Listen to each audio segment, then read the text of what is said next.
Did you know that YouTube is now one of the top platforms for podcast discovery?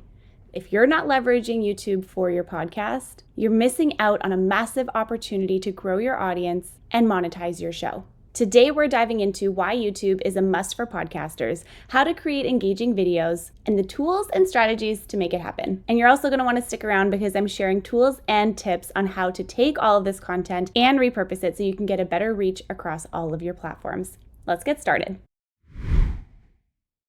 You might be asking me, why should I actually use YouTube for my podcast? And I'm going to give you 4 reasons right off the bat. The first one is your discovery potential. The second one is your visual engagement. The third one is your monetization opportunities. And the fourth one is your virality factor.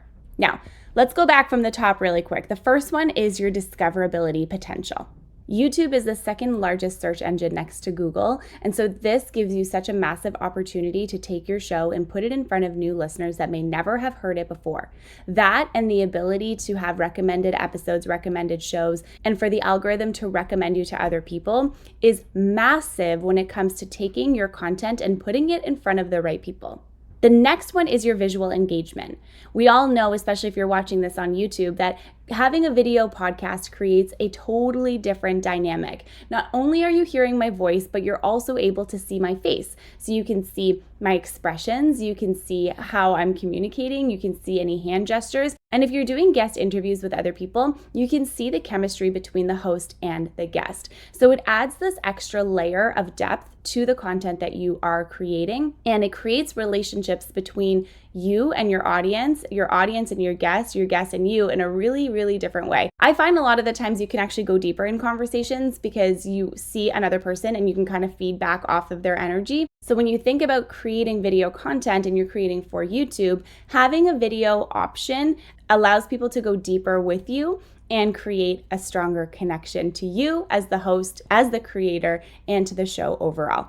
Also possibly helping them come back for more.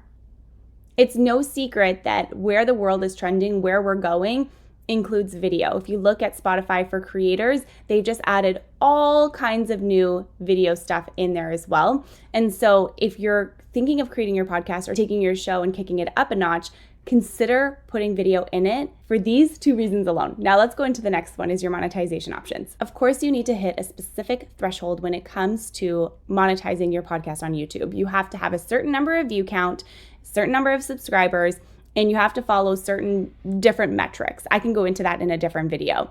What's important to know right now, though, is that you have YouTube ad programs, you have memberships, and you can integrate all of the other things that you do as well. That could be merch, that could be courses, that could be coaching, it could be programs, it can be a service that you offer.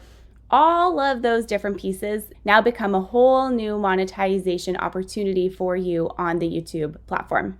And number 4 is your virality factor. So of course, we know that content can go viral, whether you're on Instagram, on TikTok, or on YouTube Shorts. All of your short videos can go viral and can link you back to the full episode, the longer episode.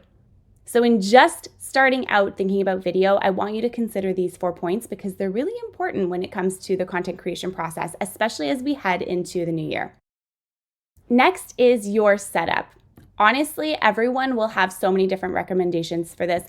I am of the path of least resistance. Whatever it's going to take you to get your video podcast up and running, I'm okay with. So if you are newer or if your budget doesn't allow, having a simple webcam, having your mic and a recording software is more than enough to get you started. If you want to upgrade that even more, I would say add some lighting. Lighting is really important and helps brighten up your set overall. If you really want to get into the nitty-gritty, you can upgrade your camera as well to a DSLR. So for example, right now in this set that I have right now as I'm recording, I've got my Shure MV7 mic. I'm recording through Descript's recording software. My camera is a Sony ZV-E10, and that is connected directly into my computer, into my recording software. And I have 2 softbox lights, one on each side over here, and I have a little lamp that I like to turn on as well, just for additional depth, if you will. But I will say I did not start here. When I started creating video content, I started with just a regular streamer webcam, my Blue Yeti mic, and I was recording on Riverside FM. So take what you have, start there, and you can always keep going, kick it up a notch as you continue going on. Start with the path of least resistance. What will take you there the easiest and the fastest without all of the hoopla and all of the bells and all of the whistles? And another tip that you can also use is your camera. So you can actually use the back of your camera as a webcam. So that will give you an even better video quality. And all you have to do is just buy like a little mount that you put at the top of your computer, or a stand for your camera, or a stand for your phone, possibly on a ring light even. And this will give you really good video quality as well. Like I said, I am all about keeping this and making this the most simple way that you can transition from audio to video. I want you to use what you already have. Take the set that you already have that's existing and just add a camera. If it doesn't feel like it looks pretty enough for you, or you want to do some stuff to the background, you absolutely can do that. You can create a set behind you. But more than that, you can also use a green screen if you want to, and one of those digital backgrounds that you can put as well. If that's going to be the thing that's going to block you between creating your content and getting your stuff out there on video, again, path of least resistance. And when it comes to recording, very simple. Tools like Riverside FM, Descript, and you can even also record on Zoom if you would like to.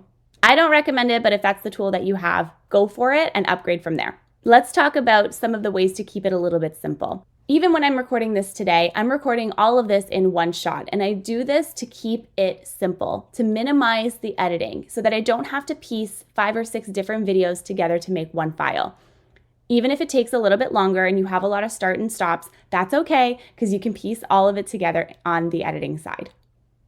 And as we do in our videos, if you're watching this on YouTube, you will see we add a few graphic overlays in different parts, and you can do this and create this through Canva. And this is such a simple way to take your video and kick it up a notch. Things like putting in a subscribe button to ask your viewers to subscribe, and adding in a logo or some wording when you're talking about something that's key can take the basic video that you have and elevate it even further. One thing that we do within our agency is we template all of these different graphics. So anytime that we need them, they're already created and we're just changing out the words. So it makes it a lot easier to take the content that we already have and elevate it that much further. I am always of the mindset of just keeping it as simple as possible and creating content that is actually quality versus trying to pump out and churn out all this content that isn't good.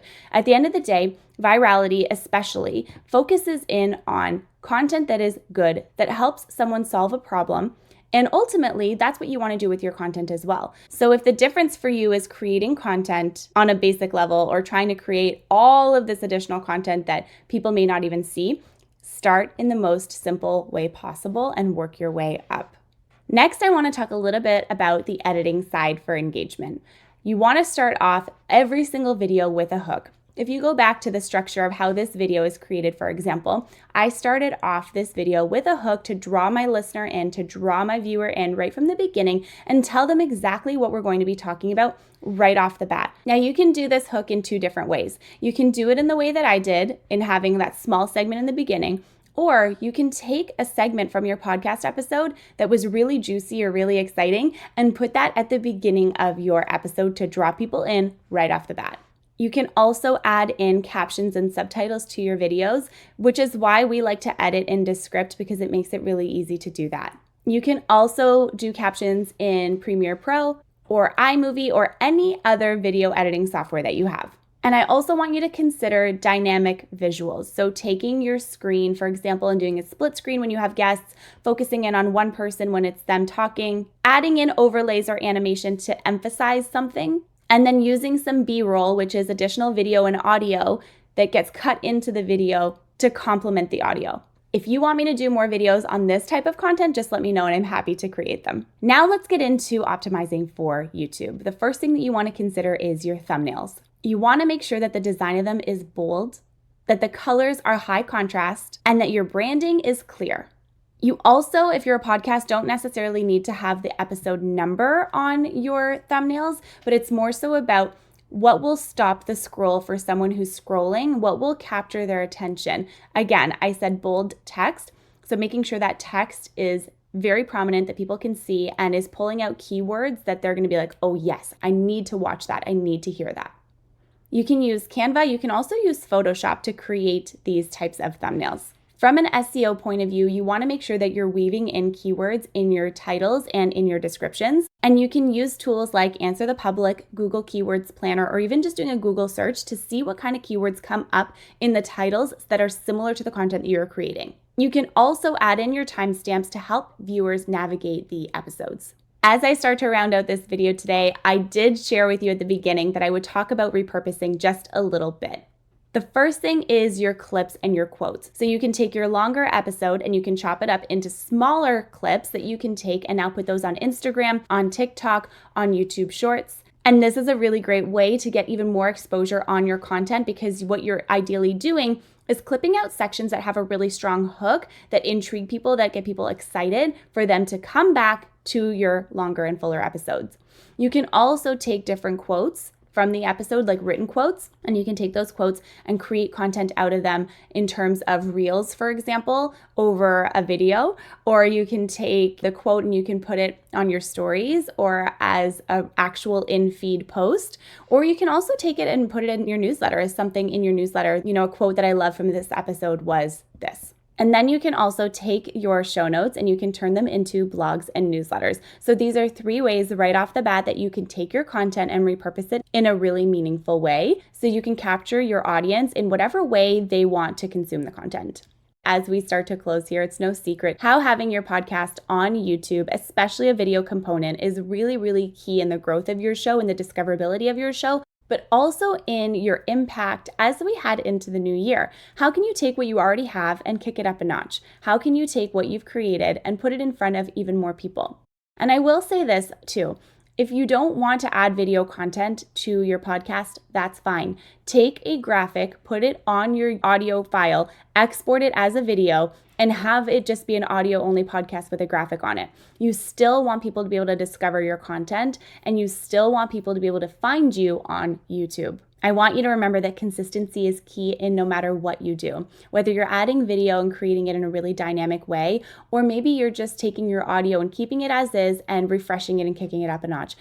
Anything you do, consistency matters the most. So the more consistent you are, the more you continue to show up, and the more that people will look for you and seek out your content and want to find the conversations that you're having.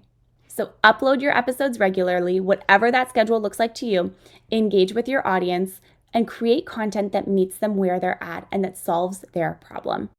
Let me know what you're excited to try most here. And also, if you want to go even deeper, we talk all about this in my membership, which you can find in the link below. We have so much fun on those membership calls. We get together on a weekly basis and talk about podcasting, growing a podcast, monetizing a podcast, launching a podcast, and everything that is associated with podcasting. So on that note, let me know what you loved from our conversation today, and I will see you in the membership.